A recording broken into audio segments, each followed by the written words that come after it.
자, 그러면 이제 벤치마킹의 유형에 대해서 한번 살펴보면, 자, 크게, 여기서는 이제 네 가지 유형으로 이렇게 나눠져 있는데요. 먼저 이제 내부 벤치마킹, 경쟁 벤치마킹, 기능 벤치마킹, 포괄 벤치마킹이 있어요. 뭐 여기서도 이제 전략 벤치마킹도 있는데, 우리 시험에서는 이 네 가지만 다루기 때문에 한번 보도록 할게요. 그래서 여러분들이 그 시험에 벤치마킹 유형에 해당되지 않은 것은 이렇게 시험에 출제가 돼요. 그래서 이 네 가지 벤치마킹 다 숙지를 해두시고, 물론 각각의 의미들도 꼭 숙지를 해두셔야 됩니다. 자, 먼저 내부 벤치마킹은 말 그대로 서로 다른 위치의 사업장이나 부서, 사업부 사이에서 일어나는 벤치마킹이죠. 즉, 우리 기업이죠. 우리 기업 내에서 이루어지는 벤치마킹이라고 보시면 돼요. 예를 들면 만약에 삼성전자다. 그러면 삼성전자의 복합기와 노트북, 컴퓨터, 그죠? 그 부서 간에서 벤치마킹이 이루어지는 거예요. 그러니까 이런 벤치마킹은 주로 큰 기업, 대기업에서 좀 주로 이루어지겠죠. 부서가 많은. 장점으로는 당연히 어때요? 정보를 수집하기 용이하죠. 그리고 단점으로는 우리 자체 회사 내에서의 활동이기 때문에 조금은 어때요? 근시안적인 조사와 분석 활동이 나타날 수 있습니다.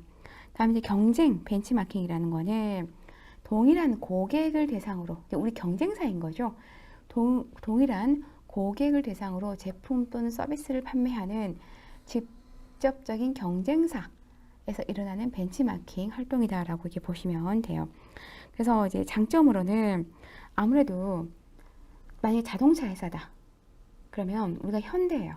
그러면 일본의 닛산이 될 수 있게 닛산 자동차 뭐 이런 식으로 동종 업종이기 때문에 직접적 관련 있는 정보를 얻을 수가 있고 또한 비교가 가능하죠.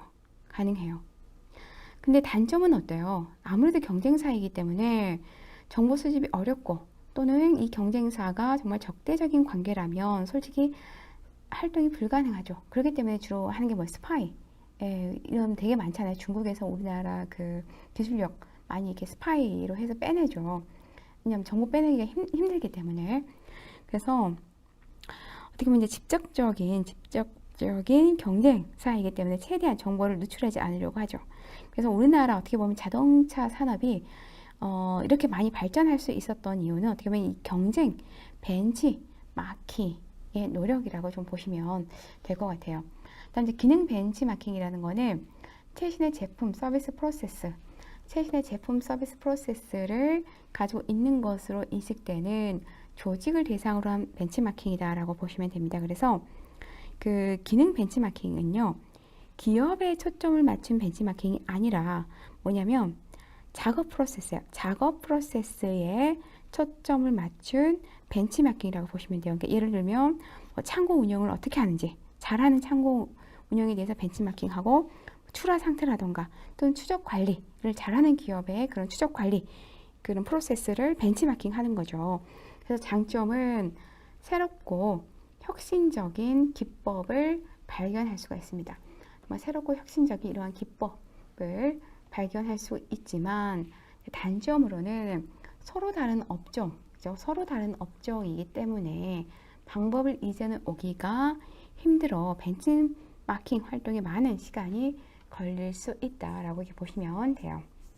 그래서 기능 벤치마킹은 작업 프로세스죠. 작업 프로세스를 벤치마킹 해오는 거다라고 보시면 돼요. 다음 이제 포괄 벤치마킹은 최근에 이게 좀 시험에 많이 나오더라고요. 내부 벤치마킹하고.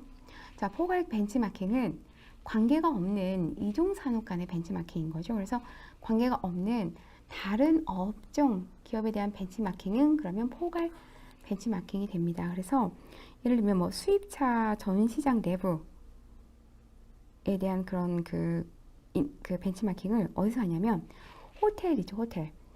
그 특급 호텔의 인테리어를 많이 벤치마킹 했어요. 이게 바로 이제 포괄 벤치마킹이죠.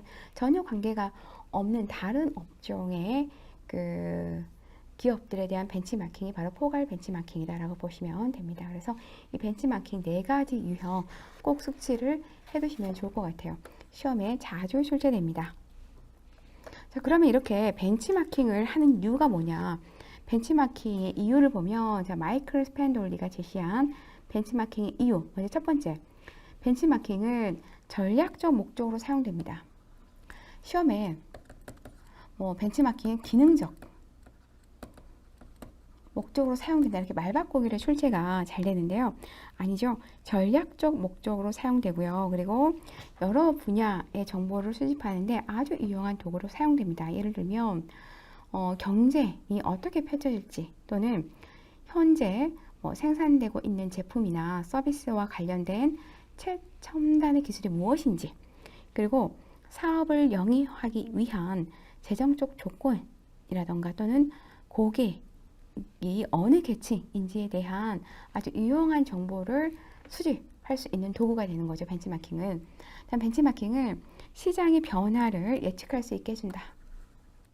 시장의 변화를 예측할 수 있게 해준다. 즉 시장 상태를 가늠하고 시장 잠재력을 예측하는 데 사용됩니다. 예를 들면 사업 방향이라던가 또는 제품이라던가 서비스에 대한 개발 동향 어떻게 이루어지고 있는지, 그리고 고객의 행동 양식이 현재 어떤지에 대해서 어떻게 변할 것인지에 대해서 시장 변화를 예측할 수 있죠.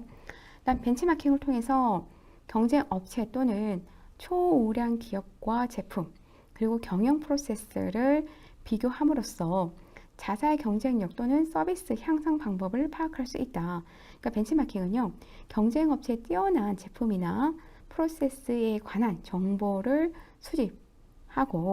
수집하고 이러한 정보는 벤치마킹을 수행하는 기업에서 생산된 제품이나 서비스에 대한 비교 기준으로 사용됩니다. 즉 초인류 기업의 제품이나 프로세스를 분석하면서 이 기업들이 보여주는 각 요소들을 자사의 작업 환경에 결합시키려고 노력하는 거죠. 다음 4번에 보시면 새로운 아이디어를 또한 도출할 수 있다. 즉 새로운 제품이라던가 작업 프로세스 또는 기업의 자원을 관리할 수 있는 방법들을 어디의 벤치마킹을 통해서 배울 수가 있다는 거죠. 다음 5번에 보시면 이 또 새로운 아이디어 도출해서 보면은 이게 가능한 이유가 그 벤치마킹을 하기 위해서는 그 벤치마킹 기업과의 공식적인 계약이라든가 연관관계가 정립되어 있어야 돼요. 그런 상태에서 어때요? 다양한 정보나 아이디어를 얻을 수가 있는 거죠. 그 다음에 5번에 보시면 조직이 추구하는 적절한 목표를 선정하는 데 도움을 줍니다. 이 말은 뭐냐면 벤치마킹은 최고의 성과를 찾아내는 방법으로 사용된다고 그랬죠. 그래서 초인류 기업의 정보를 사용해서 자사의 제품이라던가 프로세스 목표를 설정하게 된다는 거죠. 왜냐하면 초인류 기업에 의해서 정해진 표준은요, 최신의 실행 단계에서 어떠한 것이 가능한지를 알려줍니다. 그래서 이러한 목표를 설정함으로써 지속적 향상을 위해 업무 수행에 박차를 가할 수가 있는 거죠. 네. 그러니까 목표 설정이 확실해지는 거죠. 그래서 딱 목표가 서면 바로 돌입할 수 있는 거죠. 자, 이렇게 해서 벤치마킹을 하는 이유에 대해서 한번 살펴보았습니다. 자, 이렇게 해서 우리가 벤치마킹까지 한번 알아봤고요.